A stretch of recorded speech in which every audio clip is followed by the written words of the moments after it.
Okay, so social media, love it or hate it, you've got to admit, pay for your broadband and then have a free service where I can put a video like this out, photos on Instagram or whatever, is actually a really amazing thing. It's the social media culture that is changing. And whereas before with DeviantArt and MySpace, it felt more like a community and fun and somewhere to have, connect with your friends. It wasn't about growing an audience, or at least I wasn't aware of it. And I think a lot of this comes down to how each and every company are doing very similar things now. TikTok kind of overtook Vine, and that was kind of fine. YouTube has Shorts, which is the same. Instagram has Reels, which is the same. Snapchat was that for a long while, but now it's pretty much obsolete. Then you got Stories on Instagram, which was Snapchat, which Facebook has, and Twitter and YouTube, I think, have. Then you got Twitter, which is short form, but you can do that on Facebook, short form, and well, you get the idea. They're all not being themselves. And it was much better when you knew what the strengths and weaknesses were of each one.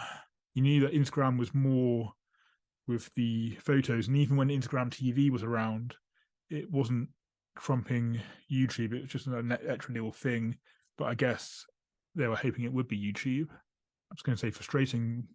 It's frustrating and it's exhausting to have to repost the same short form thing several times, and I don't choose to follow it. I put my short form on TikTok, although I've started doing that with YouTube now. I do try and keep each one in their lane, but it's getting much more difficult the more we go on, and whereas not making eye contact, but it's because I'm thinking about this big concept of the social media world right now. And the way I'm getting around it is it's easy to think, am I being obsessed with it? Am I being controlled by it? Am I feeling like I have to follow social media otherwise I'm not relevant? And really it's a creative outlet for me. So there is a blessing and a curse thing going on, but it's very much this way of a creative outlet, because I do have mental health in that I get fatigue, I can't sleep, and my sleep goes all with my mood and aches, and there's stuff that I have to deal with, and therefore I'm not unable to work, and I'm trying to make this art thing work for me and this YouTube thing work for me.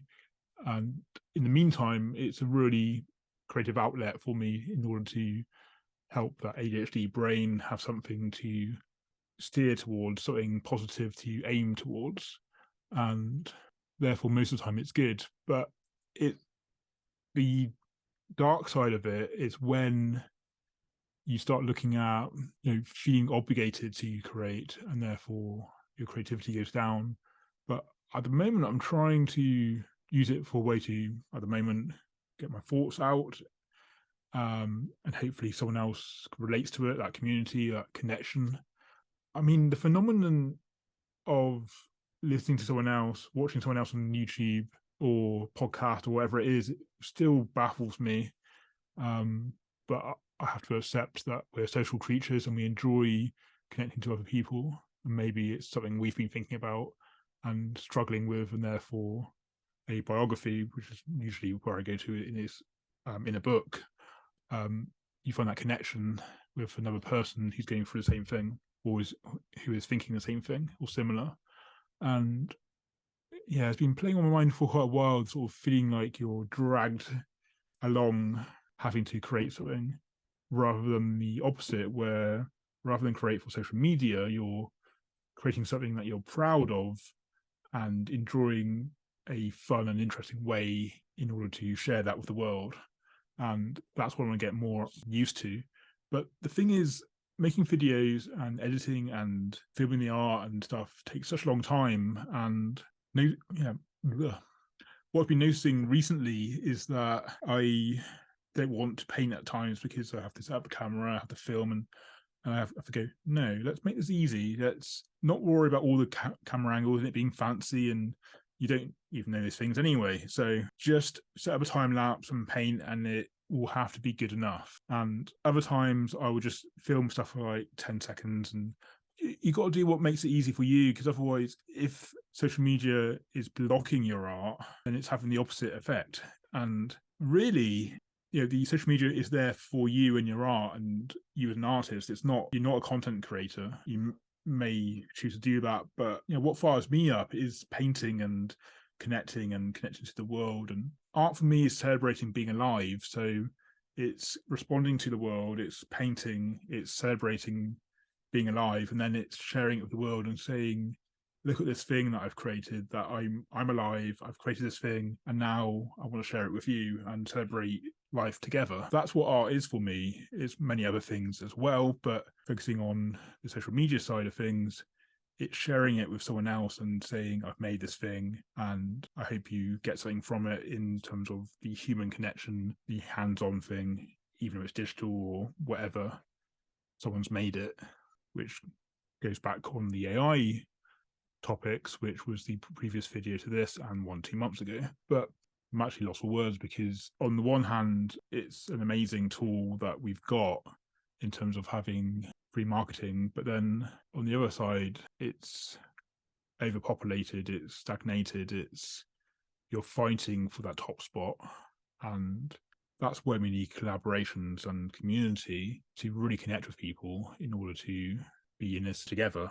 And the landscape needs to change, because at the moment it feels like the rest of the world, where you're competing to be noticed, and there's people on the bottom, there's people on the top, but really we're all in this together. And I would like to see social media have its own identity, rather than each and every one of them becoming more or less the same thing, but then you have to post the same thing on every single platform, because that is tiring. And there needs to be more scope for understanding how this algorithm works. And if you change genre, and I don't understand how it works, you keep putting the coal in, fueling it, and then the whole thing catches alight, I don't think you get that viral break. But this is all about connection, and I really want to get to know my community. The whole reason for YouTube was to be on this, to connect with you, even though I'm still getting used to the camera, microphone, and talking like a normal human being, which, while thinking and ADHD mind going off and trying to be myself, I have many different modes where when I'm talking, I'm kind of monotone, and then in this plane, I'm kind of thinking.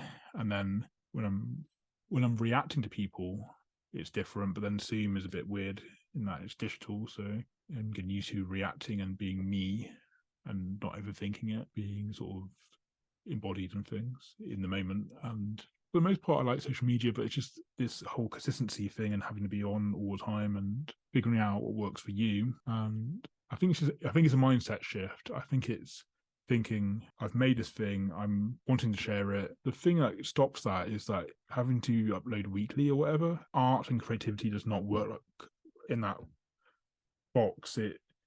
One week you may create something that you're absolutely really proud of, and then the next hour even you may create something that you're not happy with, and you don't want to share. Why do some people get thousands of likes and other people just get like 40? And then that messes up with your whole mental health and your dopamine and that kind of feedback loop.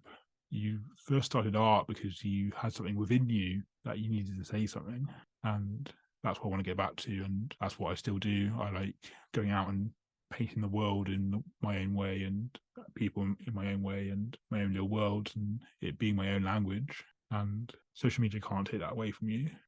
I love nothing more than to be in the landscape, painting and responding and having ideas that I connect to. So I want to get back to painting now, but painting takes time, so you can't possibly share as often as social media wants you to. But I think it's finding ways in order to share that doesn't take up all your energy, and it being good enough. I don't know if that made any sense whatsoever. It's nice to be able to be on a video, to share, to think about some ideas that I had. And if you like this video, then like and subscribe, all that sort of stuff. But just to let you know that I do have various price points in terms of, I have merch. I have this t-shirt, which little Mine is a maze dude. Really happy with how that's turned out from the Redbubble. So I don't make a lot on it, but it's just nice to know that someone wants the t-shirts and I make a little bit of money, just not like literally. I'll probably get about £2 for this. So it's not a lot. And it just saves me from having 300 t-shirts to try and get rid of. But have a look, see what sparks your fancy and enjoy, because it's so cool to have my artwork on a t-shirt and to see it worn by others. And also it means I can spot you in the crowd and can find the extemporeart tribe. So welcome to the community.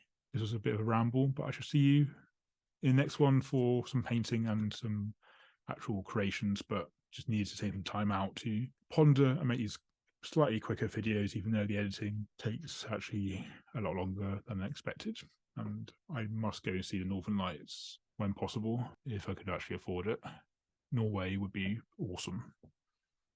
Right, see you next week.